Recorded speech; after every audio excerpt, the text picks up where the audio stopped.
Hi everyone, welcome to Hearing Weird. Today we wanted to talk about what is APD. So APD stands for Auditory Processing Disorder.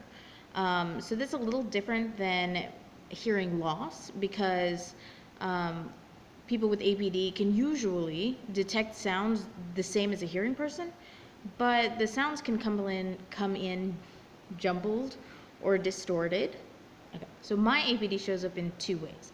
First, all sounds compete with each other. Even right now, I hear people in the lobby. So every audible sound in a room, I can hear it. And it all competes with each other.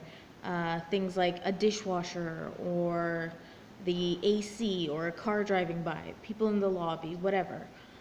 They all compete with each other for my focus. And so it's hard to explain the feeling because there's literally no other place in my life where I can relate to this feeling.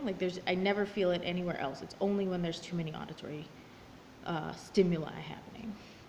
The second way that my APD shows up is in something called memory fading. And this means that my ears kind of get tired very quickly. So I will hear the first part of a sentence, but by the end of the sentence, it sort of becomes a bit of mumbling, and then it'll become clear again, and then it'll be more mumbling. And so it's hard for me to keep track of like a long-term someone talking, especially for a very long period of time, like a lecture or something. Very difficult for me to pay attention. But these aren't the only ways that APD can exhibit itself.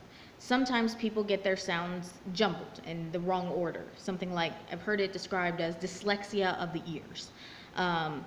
Or sometimes people are tone deaf and they have issue with different tones and inflections and things like that. All these things can be considered part of APD. There is no cure for APD, but people cope in different ways. There's different coping mechanisms, and you can practice strengthening your listening skills. Sometimes people wear hearing aids. Sometimes they wear active noise canceling headphones. I prefer earplugs. A bunch of different ways that you can handle it. Those of us with APD who are lucky enough to not have the accompanied visual processing problems, we typically prefer visual amounts of communication, things like texting or signing. Me personally, I can also sometimes, depending on the person, read lips, which is really helpful, especially because I hear just some mumbles.